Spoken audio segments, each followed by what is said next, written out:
احنا جاهزين. طيب، أهلا وسهلا بكل الزملاء والزميلات من الأطباء البيطريين في أولى حلقاتنا اللي خصصناها لموضوع مهم جدا بيتعلق بالخيول. موضوعنا اليوم ما بس بيتعلق بكيفية التعامل مع الخيول أثناء الفحص أو العلاج، لكن أيضا بيحكي فهمنا العميق لسلوك هذا الحيوان النبيل، وبيساهم بشكل مباشر في سلامتنا كأطباء بيطريين وسلامة الحيوان نفسه.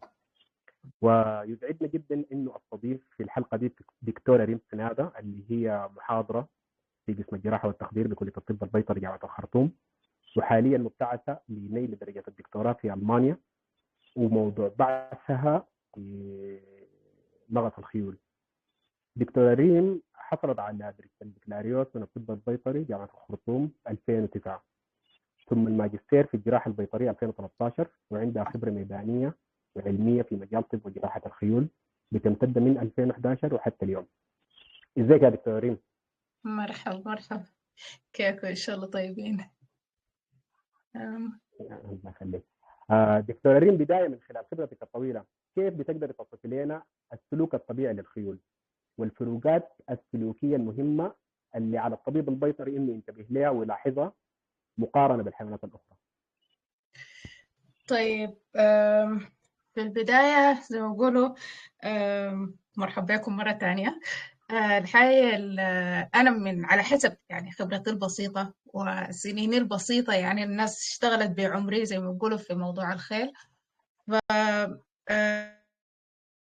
آه، بعرفوا عبارة عن حيوانات فرائس اللي هو طرائد، جو في البرية، مم. ومهمتهم في الحقيقة إنهم هم يهربوا من المفترسات.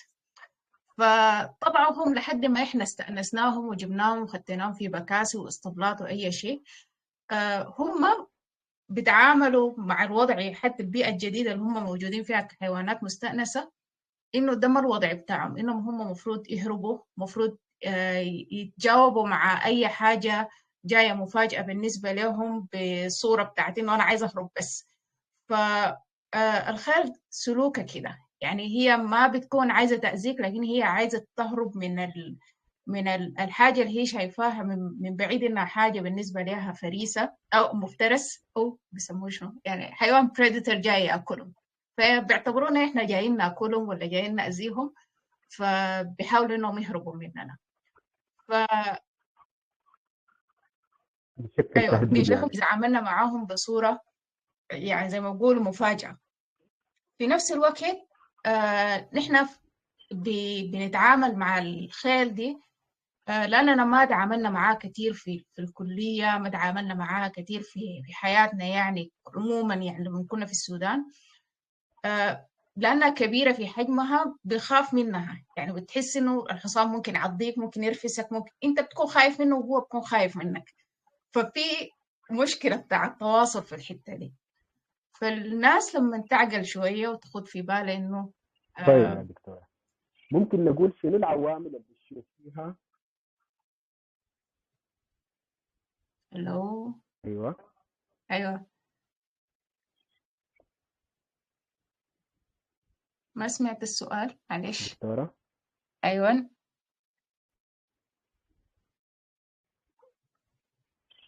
صوتك بيقطع شويه، بس عايزين كيف نقدر نظبط الحاجه دي؟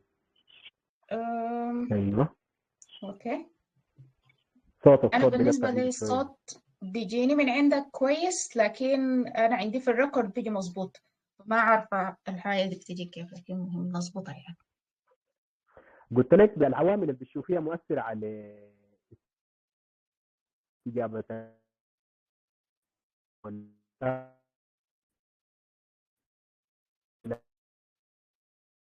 السؤال راح.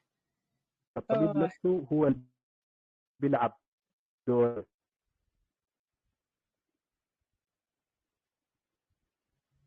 برضو الصوت قطع بالنسبة لي، معلش.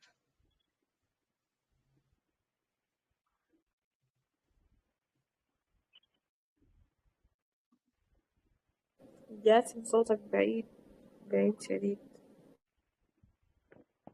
في مشكلة في المايك.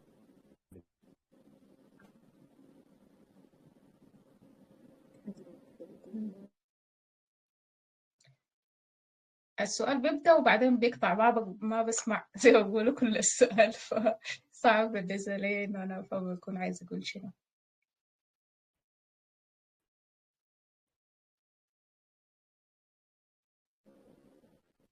انت يا ريم كده سامعاني أيوة لو كويس؟ سمحت السؤال الشبكة بس شكلها كويس يا عن دود. جاسم ولا المايك؟ أنا كمان سامعاك كويس، ما عارفة المشكلة، يمكن عن جاسم. أنا سامع كلامك واضح. العوامل اللي بتشوفيها بتأثر على استجابة الخيل، هل هي نوع الحالة ولا البيئة ولا تعامل الطبيب نفسه هو اللي بيلعب دور في اتحاد الخيل؟ طيب برضه عشان نكون في النقطة دي ذاتها مفروض نعرف إنه الخيل ذاته أنواع. يعني عندنا الخيل العربية والثروبريد، ما زي الخيل اللي هو بيسموهم الورم بلاد اللي هم التراكينر وغيرها من الخيل التانية، ما زي البونيز. يعني الخيل ذاته في صفاتها بتختلف على حسب هي شنو، يعني البريد بتاعها أو النوع بتاعها شنو. الخيل أعيد العربية الثاني. خيل زي ما بيقولوا دمها حار. الخيل العربية والثروبريد دمهم حار، ف التعامل معاهم او الرياكشن بتاعتهم مختلفه تماما من الخيل مثلا بيسموهم الكولد بلاد اللي هم الخيل بتاعت الجر. خيل الجر دي مع انها حجمها كبير جدا ممكن تصل 800 كيلو، لكن يعني في طبعها هادئه جدا في التعامل. لكن لما تيجي تشوف حصان عرب وزنه عباره عن 350 و 400 كيلو، هو ذاته في السرعه بتاعته وفي الرياكشن بتاعته مختلفه تماما وسريع جدا، وممكن يخلع ذاته في الحكايه دي. فتعامل الخيل بيعتمد على البريد بتاعتها، ممكن تكون على الإصابة بتاعتها. ممكن في بعض الأحيان إذا حصان يصيب بطريقة يعني ممكن نقول إنها ممكن تأثر على الرياكشن بتاعها في التعامل. لكن في الآخر البريد مهمة جدا. خبرة الدكتور البيطري وإنه هو يعني عارف يعني شنو يتحكم على الحصان، وعارف كيف يوجه الناس الموجودين حوالينه في انهم هم يتعاملوا مع الحصان. في الاخر الهدف من التحكم من الحصان انك انت تقدر تشتغل او تعالج الحصان ده باسرع زمن ممكن، وبياكل الحصان وللناس اللي حوالينك.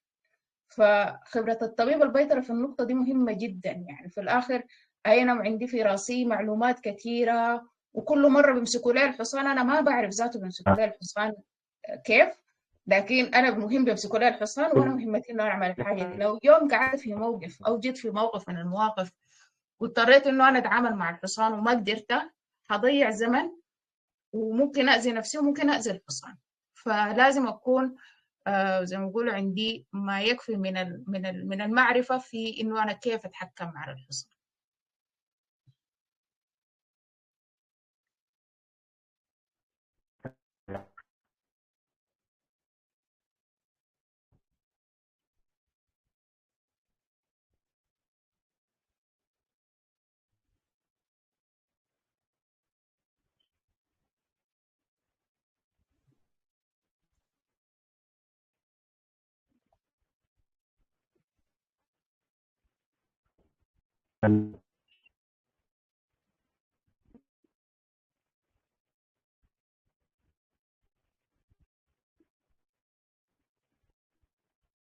السماعات مقفولة أو الميكروفونات مقفولة، أنا ما سامعة حاجة.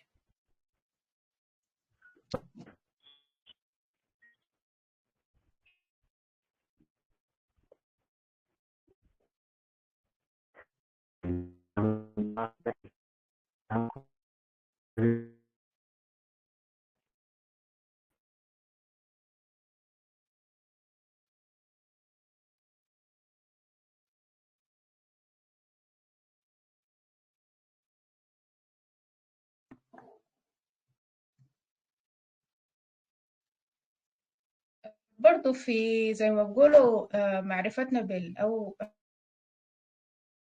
بالخيل عندها مدى بتاع رؤية مختلف تماما عن الحيوانات التانية. الحصان بيقدر يشوف ما يقرب من 360 درجة محور حوالينه، ما يقرب من 360، يعني ممكن يكون لحد 310 مثلا من المحيط بتاعه، ما عدا منطقتين: ورا ظهره مباشرة اللي هو وراه وخلفه مباشرة، وقدامه مباشرة اللي هو قدام عيونه في النص. لما تقف قدام الحصان طوالي ما بشوفك، ولما تقف ورا الحصان طوالي ما بشوفك. فنحن كدكاترة المفروض نكون خاطين في بالنا إنه في كل الحالات اللي إحنا بنتعامل فيها مع الحصان ما المفروض نجي من وراه، وما المفروض نجي من قدامه مباشرة، نجي من واحد من الجهتين، إما اليمين أو اليسار، ويفضل إنه إحنا نجي من اليسار، لأنه الخيل المستأنسة اتعلمت إنه أي حاجة بتجيها من الناحية اليسرى، وما بين كل الأحوال إنه إحنا نجي الحصان من ورا وجانا على ظهره أو جانا على رجلين الورا. المفروض إحنا نتحرك من المكان ده، لأنه في الآخر الخيل أقل حاجة بتعملها إنه هي بترفس وبتهرب. دي مهمتها يعني، أو دي الحاجة اللي هي بتعملها. المفروض إنه إحنا لما نجي نقرب من الحصان نتكلم معاه أو نصدر أي صوت بيدل على إنه إحنا جايين قريبين منه، بالذات لما نكون أنا جاي أدخل البوكس بتاعه اللي هو المكان الموجود فيه. اتكلم معاه إذا عنده اسم فلان الفلاني، كيفك، إن شاء الله كويس. يعني الزول لما يتكلم مع الخيل بيديها فكرة إنه هو جاي لخير، ما جاي يأكل الحصان المعين ده. الزول يجي داخل بكل الثقة اللي عنده، يعني حتى لو هو كان عنده رهبة من الخيل يجي داخل وهو واثق من إنه هو جاي يتعامل مع الحصان. حأجي حركب لك الصريمة في راسك، وحاعمل اللجام والكلام ده كله. المفروض انت تكون واثق انك انت خطواتك دي حتمشيها بالطريقه الفلانيه. حتى لو الحصان في البدايه بدا في انه هو زي ما بيقولوا بيتحرك منك، انت تحاول انك انت تمشي معاه في نفس الموجه عشان تقدر تخش زي ما بيقولوا الحصان وتصل لدرجه انك انت تسيطر على الحصان وتقبضه زي ما بيقولوا، في الآخر تكمل الموضوع بتاعك. الحاجة دي ممكن تقوم بها أنت كدكتور بيطري، وممكن يقوم بها التيم اللي هو موجود معاك أو حتى السياسة الموجودين.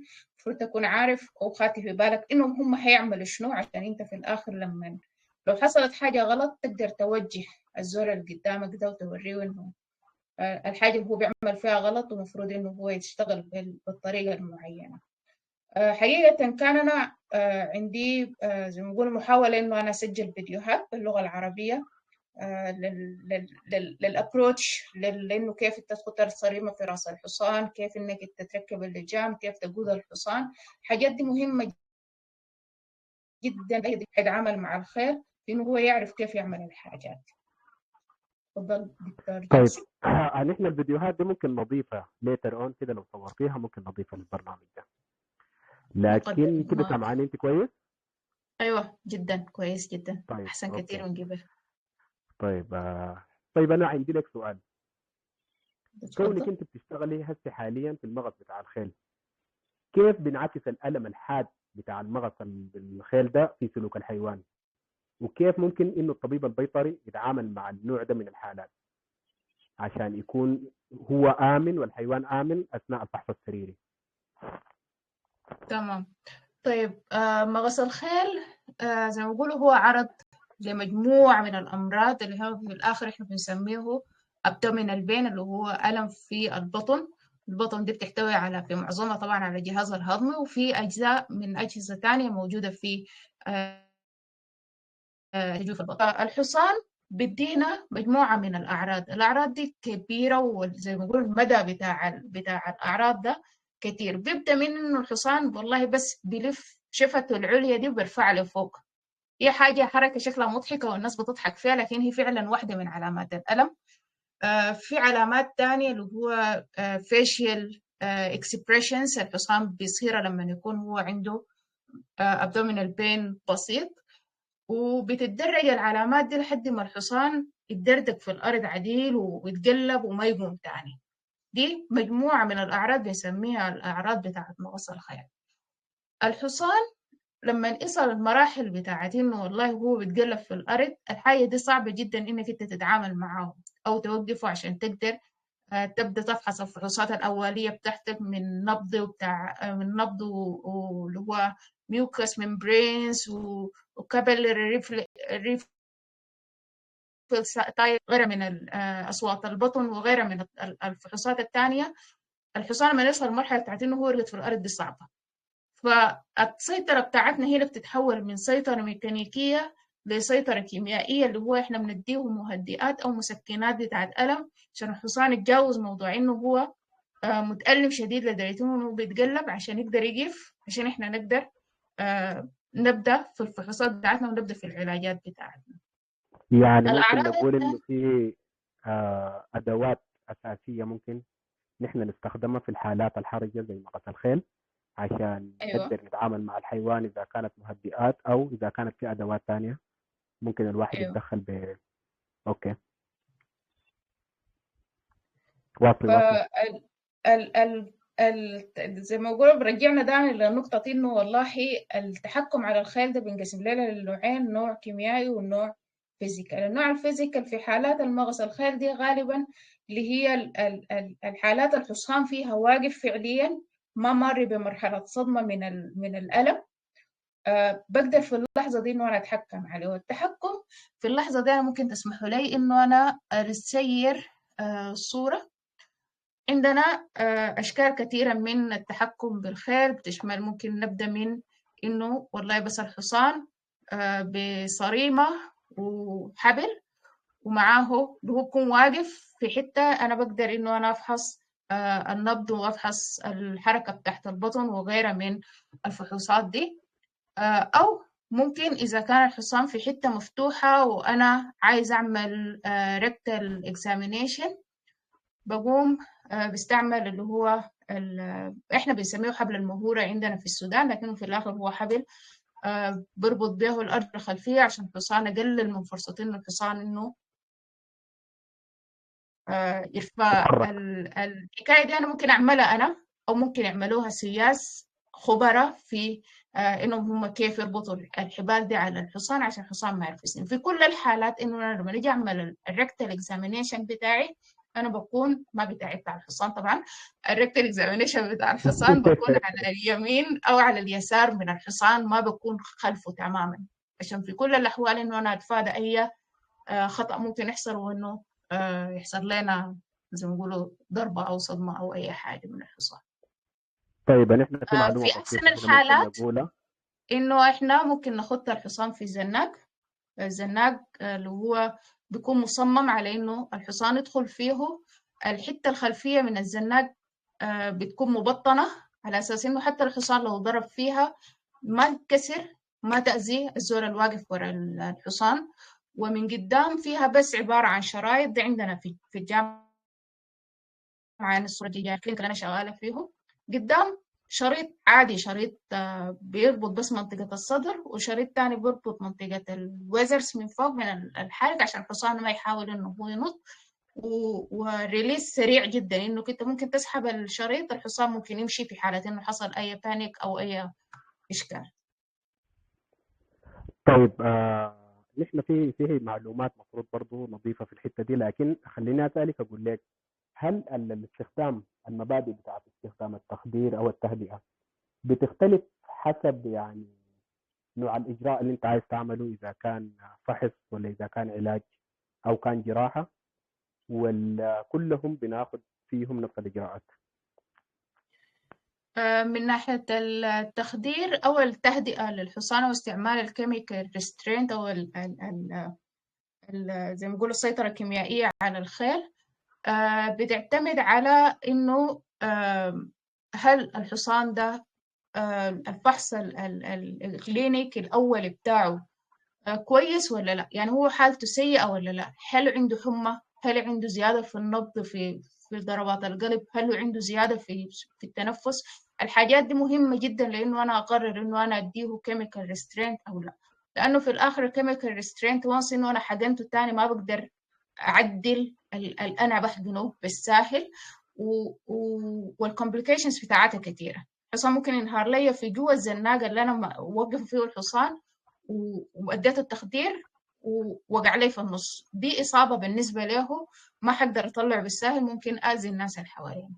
ففي كل الحالات أنا بقرر إنه أنا أدي هل أستعمل بس فيزيكال ريسترينت أو أعمل كيميكال ريسترينت، تعتمد على طبع الحصان ذاته وعلى البروسيجر بتاعتي. يعني ما أي بروسيجر، ما أي إجراء بيطري أنا هحتاج لأنه أنا أعمل تخدير. في خيل هحتاج ممكن بس أعمل لها والله أنا عايزة أركب نيزوغاستريك تيوب، أستخدم لواشة بس. ده بالنسبة لي اوكي. ريسترينت كويس جدا ومناسب جدا لأنه أنا أعمل الحكاية دي. في خيل ما بتستحمل إنه الزول حتى بعد اللواشة يجي بجم الأنف بتاعه وهي تدخل عشان تدخل التيوب. فدي لازم إنه بعد كده تعمل الكيميكال ريسترينت وبتدي دائما الدوزز البسيطة، وبعد كده إذا بتحتاج إنك تعمل توبينج عليها ما مشكلة، لكن في الآخر تكون خدت في بالك إنه وتكلم الأونر جدا إنه الريسترين ده عنده أخطار جانبية أو آثار جانبية ممكن تحصل، ولازم يكون الأونر متفهم للحاجة دي عشان يعني زي ما بيقولوا الزول يكون في الصورة أو الأونر يكون في الصورة في الموضوع ده. طيب اوكي. بالنسبة للواشة بنستعملها في دايما الناس تفوت في بالها إنه دي واحدة برضو من حاجات الويلفير. اللواشة بتتعمل في الشفة العليا فقط، ما بتستعملها في الأذان، ما بتلف اللواشة دي خالص في أذان الحصان. أذان الحصان بس بتتمسك باليد، يعني اللواشة التلويشة بتاعت أذان الحصان بتتمسك باليد، أو في أبسط الحالات إنك أنت بتعمل بس اللي هي الطية بتاعت الرقبة، تمسك الحصان من رقبته. دي كلها بتخلي الحصان إنه هو يركز معاك وتقدر تعمل البروسيجر اللي أنت عايز تعملها. لكن في كل الحالات أنت شغال في، سواء كان في عيادة أو شغال في أي مكان، مفروض تكون عارف، أو حتى إذا كان السايس جاء يمسك اللواش ويربط أذان الحصان، تنبه إنه الحاجة دي ما ليجل، يعني حكاية قانونيا ما صح. طيب نحن محتاج بس نعمل ضبط للمصطلحات. اللواشة هي شنو يا دكتورة؟ اللواشة اللي هي الحبل مع العصاية، اللي هو اللي هي عبارة عن جهاز، هو ما جهاز، هو المهم أداة ايوه أداة بدائية. ممكن تكون عبارة عن حبل مرتبط بعود أو عصاية اللي هي بتتلفى على أنف الحصان، وبتخليه إنه هو يركز. الألم الموجود هو ألم بسيط جدا، لكن بيخلي إنه الحصان يركز مع الألم ده، وتقدر أنت تقوم بالإجراء الثاني. يا إما بيشغل تكون حبل تركيزه عن الحاجة الثانية اللي ممكن تكون بتحصل، فأنت عن بتركز الإجراء الثاني اللي تركيزه أنت في بتعمل عليه. أيوة في حتة معينة. أوكي. يا إما يكون حبل، أو في بعض الأحيان بتكون تشين اللي هو سلسلة بتاعت حديد. في أنواع تانية مور زي ما بيقولوا هيومين أو أكثر إنسانية يعني، لكن فيها صور لكن بحاول أرسلها في الجروب، حاليا ما لقيتها يعني. أوكي. فدي الأنواع اللي إحنا بنلقاها بسيطة، يعني حصان وزنه 800-900 كيلو عادي ممكن توقفه باللواشة دي وبقيف يعني. بالرغم انك انت بتشوفها حاجة بسيطة، لكن هي فعلا حاجة يفكر في انك انت تشتغل بها. طيب دكتور ريم، عندنا سؤال في السياق ده. في حالات بيكون الحصان عنده تاريخ سلبي، ممكن نقول إنه سلبي مع الفحوصات والإجراءات البيطرية، فكيف هل في إمكانية لإنه نقدر نرجع الثقة الفقدة الحيوان تجاه الحاجات دي، نرجع الثقة بينه وبين المتعامل معه إذا كان الطبيب البيطري أو الفريق اللي معاه، ولا حيكون دائما هو عنده خوف من القصة دي؟ فهل في طرق نقدر نرجع بها ثقة الحيوان؟ الحاجة دي عندها علاقة زي ما بيقولوا الطب النفسي في الخيل. ده موضوع طيب. تاني أنا صراحة ما دخلت فيه كتير، لكن في أوكي. فعلا معالجين بيطريين بيشتغلوا في زي ما بيقولوا الوضع النفسي للحصان. ففي حاجات كتيرة يعني، ما إلا معاملة بيطرية. يعني مثلا مرة طعن حقنة عملت له أبسس، عملت له وبعدين كمية من المشاكل وخلته إنه هو مع زيارات بيطرية كتيرة بحس الربط إنه الدكتور البيطري ده هو طوالي عنده علاقة بالألم اللي هو بيحصل له. في حاجات تانية يعني، حتى التدريب الخاطئ، حتى الضرب المستمر للخيل، العنف المستمر على الخيل. دي حاجات بتخلي إنه الحصان يكون في وضع بتاع إنه هو بيدافع عن نفسه، والناس بتشوفه إنه هو عنيف. هو ما عنيف، هو بس بيدافع عن نفسه، يعني ما في حصان بيجي أجريسيف كده من نفسه يعني. فالحاجات دي دايما بتمر بناس متخصصين في إنهم هم يعيدوا ضبط الحصان، لأنه هو يكون أكثر استئناسا وأكثر تقبلا للبشر. يعني ممكن يكون حتى أنت ما دكتور بيطري جاي داخل بحقنة، لكن أنت إنسان عادي، لكن هو بيتعامل معك بصورة عنيفة نتيجة لأنه حصلت له حاجة قبل كده مع البشر، فهو بيتعامل معهم بالطريقة دي. ودي حاجة بتاعت صراحة سايكولوجي أكتر من إنها هي مم. شغل بتاع دكتور بيطري إنه هو يكون متفرغ للحاجة دي. طيب بشكل عملي كده او شخصي، هل حصلت لك حاجه بالشكل ده؟ هل واجهتي مشكله بتاعت انه في خيل كان عنده مشاكل نفسيه ممكن نقول تجاه الحاجات دي؟ ولو واجهتك حاجه زي دي كيف تعاملتي معها انت في اللحظه اللي كنت موجوده فيها؟ أنا بتذكر كان عندي حصان قبل في السودان، يعني قبل فترة طويلة شديد. كان عنده جرح، والجرح ده حقيقة قضى معي 6 سنين في أنه أنا شغالة فيه. فالحصان ده في بداياته ما كان بيقيف للجرح ده، وجرح كبير شديد، وجرح كان يعني فظيع يعني. فما كان بيقيف. أنا كنت كل اللي بعمله إنه أنا قررت إنه أنا أقضي جزء من حياتي كده، هي كلها 6 سنين يعني أنا قعدت فترة طويلة. بكون بجيب له حلاوة سكر معي. فهو خلاص بقى طيب. فاهم إنه والله الزولة دي قاعدة تجيب حلاوة سكر، فهي زولة كويسة. يعني بالنسبة له إنه يعني الحاجة دي أنا بقت الناس بقوا عارفيني إنه أنا لما أجي داخلة للصبل باجي داخلة شايلة معاي كيس بتاع حلاوة سكر. بديه بياكل اللي عايز ياكله، بعدين بوزع على باقي الخيل. فخلاص اتعود إنه أنا أول ما يجي داخله هو بيجي على البوكس بيجي طالع من البوكس زي ما بيقولوا، يجيب على البوابة بتاعت البوكس بتاعته، فاهم إنه أنا جيت يعني. وأنت اعمل اللي عايزة تعمليه، لكن أنا عندي حلاوة سكر وعندك. فكده يعني دي الحاجة اللي هو تخيل إنه أنا فعلا كسرت فيها حاجز إنه الحصان ده هو كان ما بيحب يتعامل مع البشر، ونتيجة الجرح بتاعه الكبير ده، وياهو زي ما بيقولوا مشت الحاجة بحلاوة سكر يعني. هو خلينا دي نقول كده هنا حلاوه هي. السكر دي مخصصه للخيل ولا لا، انت حلاوة استخدمتها سكر للتمرين؟ بشتريها من السوق العربي وأنا ماشية يعني، ماشية الأسطول داخل الأسطول بشتري حلاوة سكر وماشي يعني وديها له. اوكي تمام. دكتور عايز اسالك، الاخطاء اللي بتلاحظيها انها بتتكرر عند الزملاء مثلا، خصوصا الناس اللي بيكون في بدايه تعاملهم مع الخيول، هي شنو الاخطاء دي وكيف بنقدر نتجنبها؟ واحد من أهم الأخطاء اللي هنا أنا برضو وقعت فيه، يعني إنه إحنا كنا أو أنا كنت بعتمد تماما على الناس السياسة الموجودين، في إنهم هم يسيطروا على الحصان، إنهم هم اللي يمسكوا الحصان، إنهم هم يرفعوا رجل الحصان، يعملوا الحاجات دي، وأنا بس أجي أجيف أنظر أو أقول الحاجة اللي أنا عايزة أعملها. فالخطأ الأول إنك أنت ما ده ما تعامل مع الحصان. يعني الحاجة اللي أنت بتعملها دي إنه هو الناس هم اللي بيتعاملوا مع الحصان، وأنت مشرف تقول الحاجة اللي أنت عايز تعملها أو تعمل الحاجة اللي أنت المفروض تعملها. فالمفروض على أي دكتور بيطري هيشتغل في شغل الخيل ده إنه هو يتعامل يمسك الحصان بصورة مباشرة، يتعامل مع الخيل، يعرف طباعة، يعرف إنه والله كل بريد بتختلف من التاني، كل سلالة بتختلف من التانية في طبعها. فالحاجات دي لما أنت كل ما تشتغل فيها كتير بتولد الخبرة بتاعتك في إنك أنت تتعامل معها. لكن انك انت تخلي الناس التانيين يتعاملوا معاهم بفهمينهم هم عندهم خبرة اكتر منك، انت ما حتبني خبرتك في الحاجة دي. فلازم انه الزول يكون عارف انه هو يتعامل مع مع الحيوانات دي كيف.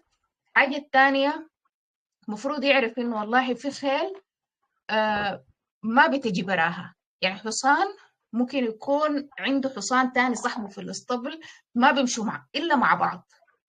فالحصان لما يجيك العيال في الاسطبل، لو الحصان التاني ما موجود ما حتقدر انت تشتغل الشغل بتاعك، لان الحصان الثاني بيكون الحصان اللي انت جايده بيكون في حاله بتاعت بانيك، انه هو ما شايف صاحبه، ما شايف زميله ده هو وين. فانت لازم تاخد في بالك انه الخيل برضو عندها علاقات اجتماعيه، المفروض تكون خدت في بالك تاني إنه والله أنت لما تتعامل مع فرسة والدة ما زي لما تتعامل مع فرسة ما عندها فلو معاها. الفرسة إذا كانت مم. هي اللي هي مصابة لازم يكون الفلو بتاعها موجود قدامها، هي شايفاه عشان أنت تقدر تخليها إنها هي هادئة أو تقدر تشتغل. والعكس الصحيح، إذا الفلو هو اللي عنده المشكلة لازم الفرسة تكون واقفة وشايفاه قدام عيونها، إنه هو قدامها لازم في كل الحالات. لما تقود الحصان والفرس المهم في كل الحالات الأول الفلو وأمه أو ماشيين مع بعض في كل الحالات، على أساس إنه دي حاجة بتخليهم إنهم هم أهدأ، ما بيخشوا في مرحلة بتاعت بانيك، ما بيحاولوا إنهم هم يهاجموك، لأنه يعني في الآخر تشلت الفلو بتاعه ومشت بيه بعيد، خلاص الموضوع كله بيبقى في إنها هي عايزة تشوف الولد ده قدامه يعني. ايوه، خبطت الحاجة بمصطلحات الأخيرة الفلو ده هو صغير الخيل. أيوة الفلو، آه. المهر الصغير أنا المهر بسميه، الصغير. أو إحنا بنسميه الفلو في السودان. الفلو ايوه.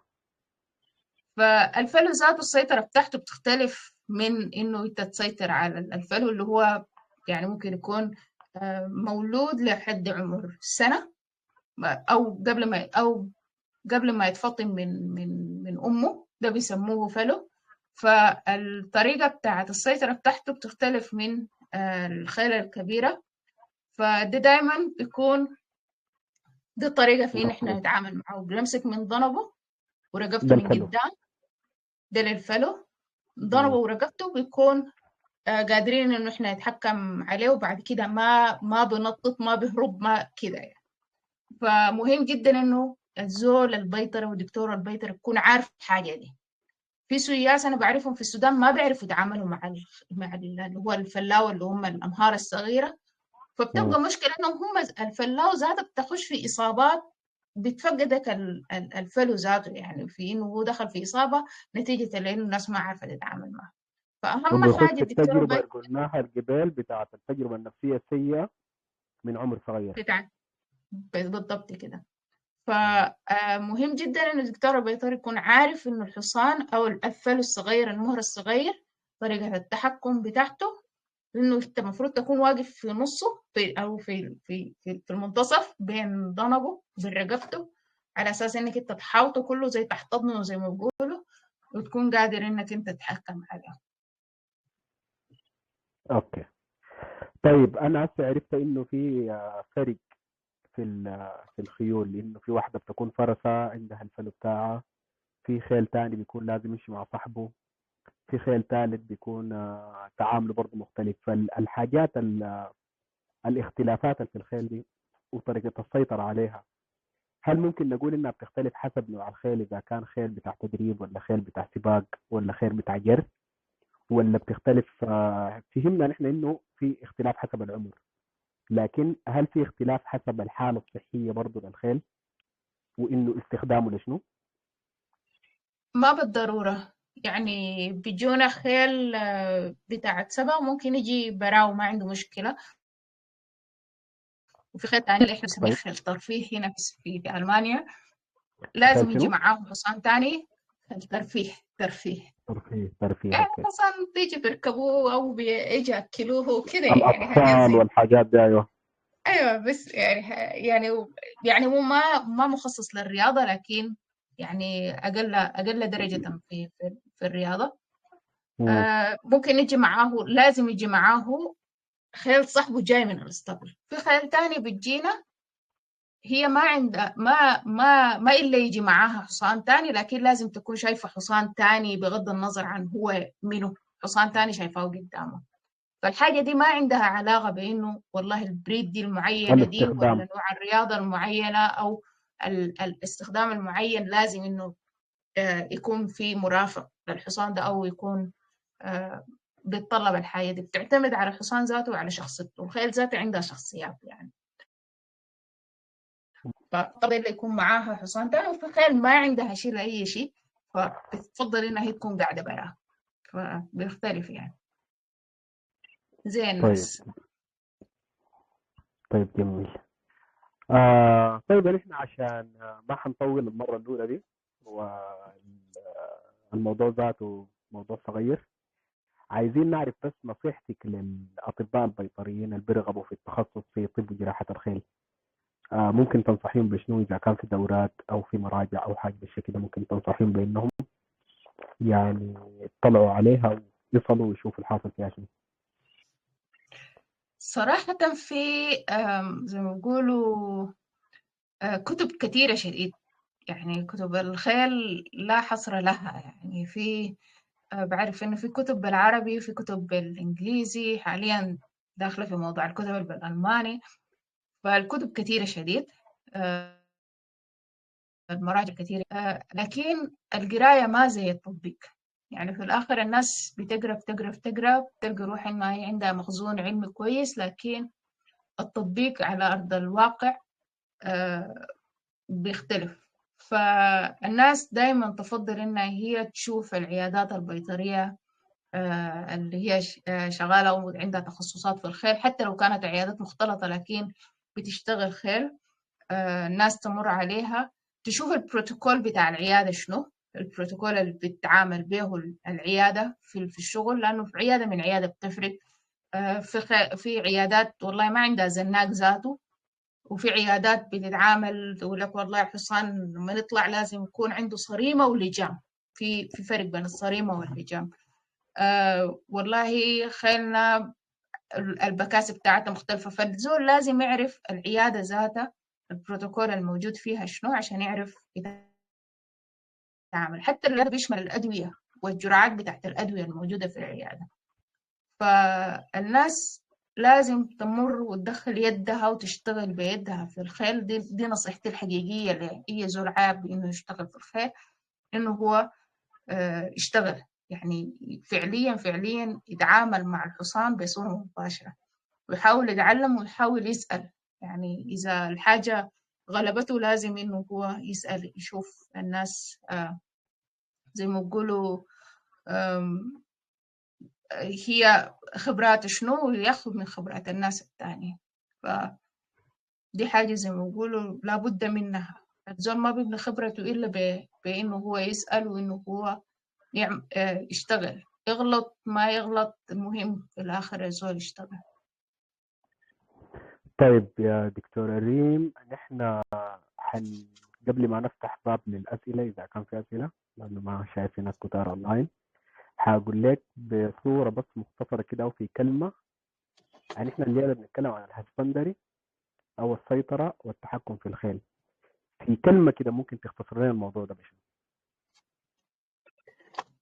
ما تخاف من الحصان، خليك على ثقة إنك أنت هتقدر تسيطر على الحصان، وخليك أنت التيم أو القائد للتيم الموجود حوالين الحصان، عشان العلاج والأمان بتاع الحصان بيعتمد عليك أنت.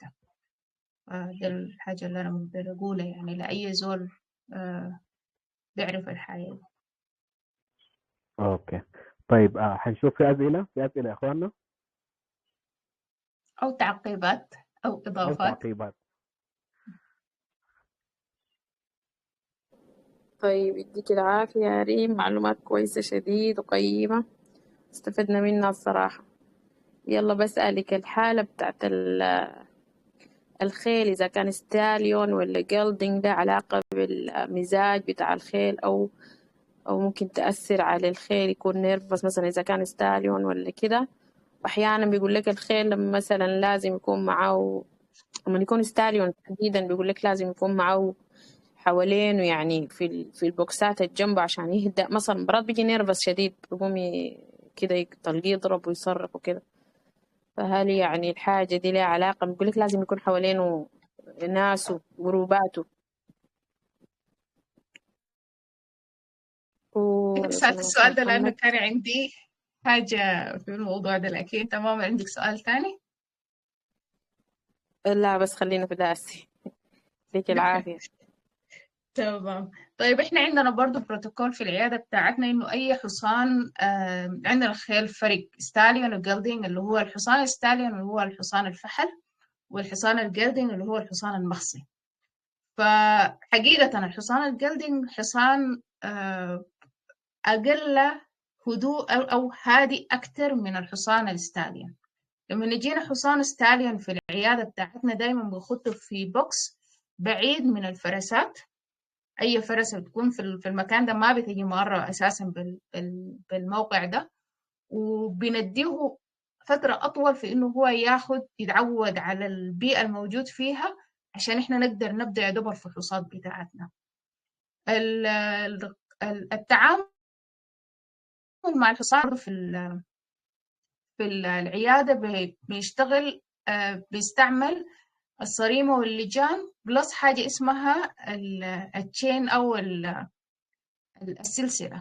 السلسلة بتاعت القيادة بتاعتنا، اللي هي لو الصورة دي واضحة عندكم هي عبارة على التشين اللون ذهبي الموجود على أنف الحصان من فوق. بنقدر يكون عندنا كنترول أكتر على الحصان ده.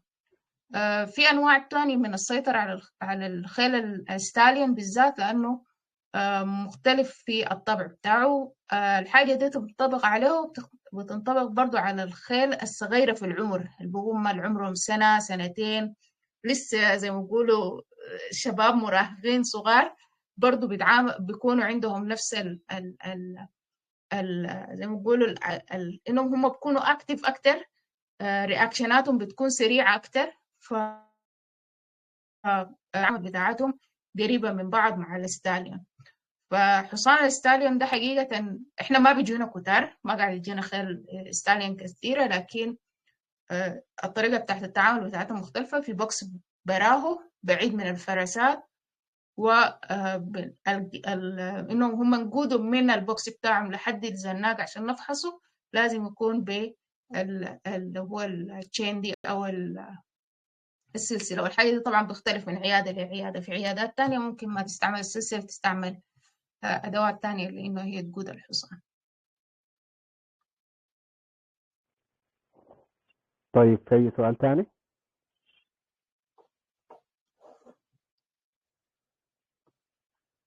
دكتورة ماريا. يديك العافية، شكرا كثير على المعلومات وعلى الموضوع ظريف شديد، وأتمنى تواصلوا لنا في المواضيع دي ونكمل أكيد بالخير. إن شاء يديكم الله. العافية. أنا صراحة عندي محاولة، شكرا بس زي كثير. ما قلت إنه نسجل، لأنه هنا في ألمانيا الموضوع يعني إنك أنت تصور وتسجل وحكاية زي دي بتاخد لك فترة في إنك أنت تاخد أبروفل من كم مكان عشان هو الحاجة دي تحصل. فإن شاء أوكي. الله نقدر نعمل فيديوهات صغيرة صغيرة للحاجات دي وبنرفعها في الجروب، يعني ما بيكون في مشكلة إن شاء الله. لا إن شاء الله ما حتتقطع فكرة كويسة شديد. القصة دي، السلسلة دي ما حتتقطع إن شاء الله. وحيكون عندنا يوم السبت الجاي كمان محاضرة تانية عن الخيول نفسها. اجهزي لنا يا دكتورة في موضوع تاني، نشوف الموضوع شنو ونتكلم فيه. دكتورين سعدنا والله تماما بوجودك معنا، والمعلومات كانت قيمة، وخبرتك يعني العملية أدتنا وأضافت لنا كثير جدا في الموضوع الصغير ده زي ما قلنا بتاع السيطرة والتحكم في الخيل. إن شاء الله دي حتكون بداية عفوا عفوا لسلسلة عفوا. ثانية. حقيقة الموضوع ما صغير، يعني انتوا بتشوفوا او الناس بتشوفوا انه هو موضوع بسيط أيوه، لا نحن واي مخافين حاجة، الغريب بس. لكن مهم جدا لانه بيعتمد على التيم بتاعك ذاته. يعني التيم لو ما واثق انه الزول الماسك الحصان ده زول بالكفاءة المناسبة لانه هو يسيطر على الحصان ده، لانه في اي لحظة ممكن يحصل اي رياكشن، حصان يتردى او يعمل اي رد. لو هو ما واثق في الزول الماسك الحصان ده ما بيقدر يقوم بالمهمة بتاعته بصورة كويسة. وإذا الزول أيوه الماسك الحصان ده ما عارف الحاجة دي مشكلة كبيرة، يعني خطر ذاته على الناس الموجودين وخطر على الحصان ذاته. فبالرغم من إنه فلازم يكون الموضوع ده التيم في مدرب. الكتب ذاته عبارة عن صفحة صفحتين، لكن حاجة أيوه مهمة جدا. يعني البيزك الأساسي لأي تعامل بيطري بيعتمد على الزول اللي حيمسك لك الحصان ده. في الآخر الحصان بتتعامل معه على الأقل زولين يكونوا موجودين، زول اللي ده بيكونوا فرضا بيفحص لو ده بداية في التيم اللي عندهم علاقة بالحصان. انه اقل عدد من التيم اللي هو يكون معاه كم، وطبعا ماكسيموم دي يتخيل لي بتختلف، لكن اقل عدد ممكن انت تشتغل معاه عشان تعمل سيطرة وتحكم اللي هم يكون واحد ولا اثنين. على الأقل المفروض يكونوا 2. اثنين ده اللي هو اوكي. واحد بيكون بيفحص الحصان والتاني يكون ماسك الحصان، ده على الأقل. يعني في كل الحالات بالرغم من انك انت بتعرف الحصان، بالرغم لو حتى لو الحصان حقك، في كل مم. الحالات ما المفروض انك انت تجازف بأي طريقة انه تشتغل براك. لازم يكون في كل الحالات انه في زول واقف معاك ماسك الحصان من راسه، اللي هو زي ما بيقولوا من اللجام بتاعه من الصريمة بتاعته، والشخص التاني يكون شغال بيفحص في الحصان. ده على الأقل، ده أقل، ده الحد الأدنى من متطلبات التعامل مع الخيل. طيب يا دكتورة، بس سؤال أخير طيب عشان ما أكون طولتها. هل مسموح بضرب الحصان ضرب شوية كده يعني بتاع تهذيب، ولا ممنوع تماما في الأنيمال ويلفير؟ هي بتعتمد إنك أنت هتضربه بشنو، لكن هي بيدك من ممكن؟ ناحية بيدي ممكن ما في مشكلة.